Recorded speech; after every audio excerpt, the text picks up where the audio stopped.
नमस्कार साथियों, आपका फिर से एक बार स्वागत है Shiva Hindi grammar YouTube channel में। जैसा कि उम्मीद करता हूँ आप बहुत ही ज़बरदस्त एवं शानदार रहे होंगे और घर परिवार में भी आपके बहुत ही ज़बरदस्त होंगे। उम्मीद करता हूँ कि आपकी पढ़ाई बहुत ही शानदार चल रही होगी और आशा करता हूँ कि अब हमारे यूट्यूब चैनल से आप जुड़ेंगे तो बहुत कुछ ही सीखने को मिलेगा। तो जल्द से जल्द हमारे यूट्यूब चैनल को सब्सक्राइब कीजिए एवं बेल आइकन दबाइए ताकि सबसे पहले नोटिफिकेशन आप तक पहुंच पाए। दोस्तों, जैसा कि आपको वीडियो के थंबनेल में पहले ही पता लग चुका होगा कि हम इस वीडियो में किस बारे में बात करना चाहते हैं या करने जा रहे हैं। इस वीडियो में हम वचन को बताने वाले हैं। ठीक है, यदि आपके मन में जैसे ही वचन का शब्द आ जाता है तो हमारा माइंड एकदम क्लिक करना चाहिए कि वचन किसे कहते हैं। तो ठीक है, इस वीडियो में हम इसी प्रकार से क्लिक तरीके से और अपनी देसी लैंग्वेज में बताते हैं कि किस प्रकार से वचन होते हैं और ये कितने प्रकार के होते हैं। यदि आपसे कोई पूछता है या एग्जाम में आता है वचन, तो हमारे माइंड को तुरंत एकदम क्लिक हो जाना चाहिए कि वचन किसे बोलते हैं, वचन कितने प्रकार के होते हैं, एक वचन और बहुवचन क्या होते हैं। ठीक है, तो सर्वप्रथम हम आपको बताएंगे कि वचन क्या होते हैं। वचन वचन का अर्थ है संख्या। यदि कोई संख्या है और एक या एक से अधिक है तो वह हमेशा ही वचन कहलाएगी। ठीक है, तो वचन वचन कितने प्रकार के होते हैं? दो प्रकार के होते हैं। हमारे माइंड में अच्छे से रट जाना चाहिए कि वचन कितने होते हैं। वचन दो प्रकार के होते हैं, एक वचन, बहुवचन। यदि कोई सिंगल वस्तु है या एक वस्तु है तो वह हमेशा एक वचन में आएगी, और यदि वह एक से ज्यादा वस्तु है, जैसे एक दो तीन चार, सॉरी एक नहीं आएगा, दो तीन चार पांच छह, यानी कि एक से जो भी ज्यादा वस्तु है वो बहुवचन में आएगी। जैसे कि एग्जाम्पल पे देख लेते हैं, ये एक पेन। ठीक है, तो एक पेन हमेशा एक वस्तु एक वचन में ही आएगा, यानी कि ये हमारे हाथ में एक पेन है तो ये एक वस्तु कहलाएगी। ठीक है, तो ये हमेशा एक वचन में ही आएगी। यदि हम इसको दो कर दें, दो पेन हो गए, दो कर दें तो यह द्वि वचन में न जाकर ये बहुवचन में चली जाएगी। अब ये एक से अधिक हो गए हैं, दो हो गए हैं, अब इसमें हम संख्या जितनी मर्जी जोड़ सकते हैं, जैसे तीन चार पांच छह।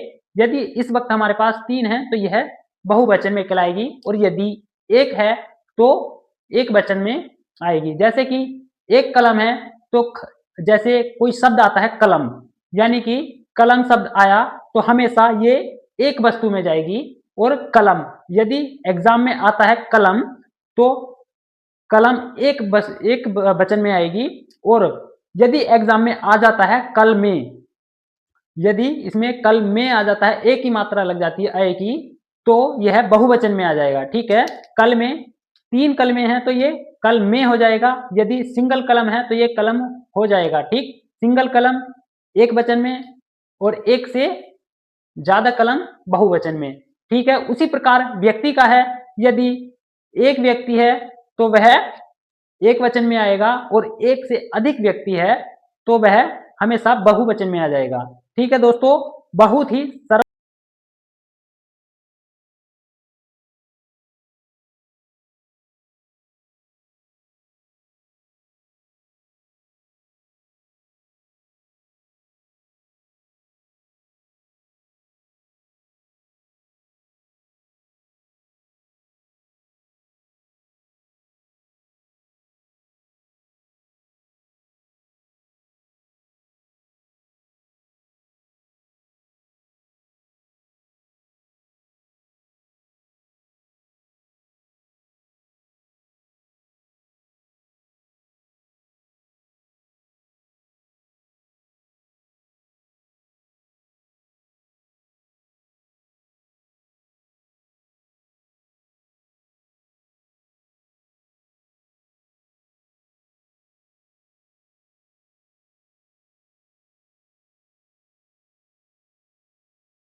होता है बेटी, यानी कि छोटी ई की मात्रा का यदि हम बहुवचन करेंगे तो वह हमेशा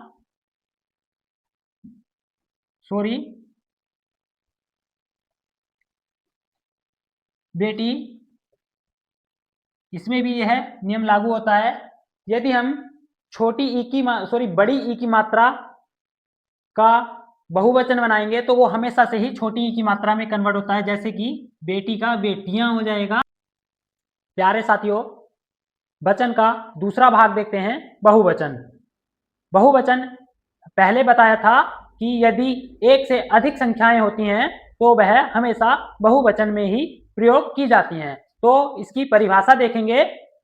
बहुवचन जिस विकारी शब्द या संख्या के कारण हमें किसी व्यक्ति, वस्तु, प्राणी, पदार्थ आदि के एक से अधिक या अनेक होने का पता चलता है तो उसे बहुवचन कहते हैं। उदाहरण के तौर पे देखें, उदाहरण से समझें। जैसे लड़का, यदि शब्द आता है लड़का तो वह हमेशा बहुवचन में प्रयोग कैसे होगा, बहुवचन में परिवर्तन उसका कैसे होगा? लड़के का हमेशा लड़के हो जाएगा। और टोपी, मैंने दोस्तों पहले ही बताया था कि टोपी का बहुवचन टोपियां हो जाएगा। बड़ी ई की मात्रा छोटी ई की मात्रा में बदल जाएगी और शब्द के अंत में यानी प्रत्यय लग जाएगा या। ठीक उसी प्रकार माता है, माता का माताएं हो जाएगा। पुस्तक का पुस्तकें, बेटी का, इसमें भी दोस्तों यही नियम लागू हुआ, बेटियां। कपड़ा का कपड़े, बकरियां का बकरी का बकरियां, घोड़े का घोड़े। ठीक है दोस्तों, उसी प्रकार हमने कुछ शब्दों को वाक्यों में प्रयोग करके देखा है। बहुत बार हम शब्द तो पहचान लेते हैं कि यह शब्द एक वचन है या बहुवचन, लेकिन जब उसका वाक्यों में प्रयोग किया जाता है तो हम कंफ्यूज हो जाते हैं कि यह एक वचन में जाएगा या बहुवचन में। तो उसी प्रकार हमने कुछ वाक्यों का प्रयोग किया है। जैसे कि हम पहले एक वचन में देखते हैं, लड़का। यहाँ लड़का शब्द का हमने वाक्य में प्रयोग किया है, लड़का खेलने जाता है। लड़के का जैसे ही यहाँ शब्द आता है लड़का, तो हमारे माइंड में तुरंत ध्यान में आ जाना चाहिए कि लड़का एक शब्द के लिए, एक वचन के लिए बोला गया है। यहाँ एक ही लड़का है जो खेलने जा रहा है।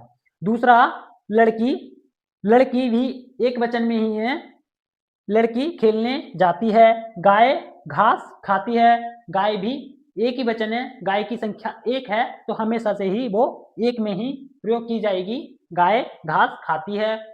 उसी प्रकार देखेंगे, वह माला खरीद रहा है। अब यह वह, इसकी एक जो परिभाषा थी, संज्ञा, सर्वनाम, विशेषण एवं क्रिया के शब्दों में, शब्दों का वचन में प्रयोग होना। ठीक है, तो दोस्तों अभी तक 3 शब्दों में हमने देखा, संज्ञा आ रही थी, लड़का, लड़की, गाय, यह सब संज्ञा हैं। अब चौथे में क्या आया, वह एक सर्वनाम है, तो यह वह माला खरीद रहा है। यदि हम वह की जगह किसी का संज्ञा दे देते, नाम दे देते, तो यहां हम कैसे होता, राम, राम एक संज्ञा है, राम माला खरीद रहा है। ठीक है दोस्तों, उसी प्रकार अब हम बहुवचन में देखेंगे, लड़के खेलने जाते हैं। लड़का एक वचन, अब लड़के एक ही मात्रा लग गई तो यह एक से अधिक का बोध करा रही है, तो लड़के खेलने जाते हैं। यदि हम संज्ञा के स्थान पे सर्वनाम रख देते, वह खेलने जाते हाँ। ठीक है, अगला देखेंगे, लड़की का बहुवचन लड़कियां हो गया, तो लड़कियां खेलने जाती हैं। गायें घास खा रही हैं, वह मालाएं, माला का बहुवचन हो जाएगा मालाएं, मालाएं खरीद रहा है। ठीक है दोस्तों, अब हम इससे अगली वीडियो में वाक्यों के नियम पढ़ेंगे, बहुवचन के नियम, एक वचन से बहुवचन बनाने के नियम पढ़ेंगे। तो दोस्तों, यदि आपको वीडियो अच्छी लगी हो तो चैनल को सब्सक्राइब कीजिए एवं बेल आइकन को प्रेस कर दीजिए ताकि हमारी वीडियो का सबसे पहले नोटिफिकेशन आप तक पहुंच पाए। धन्यवाद।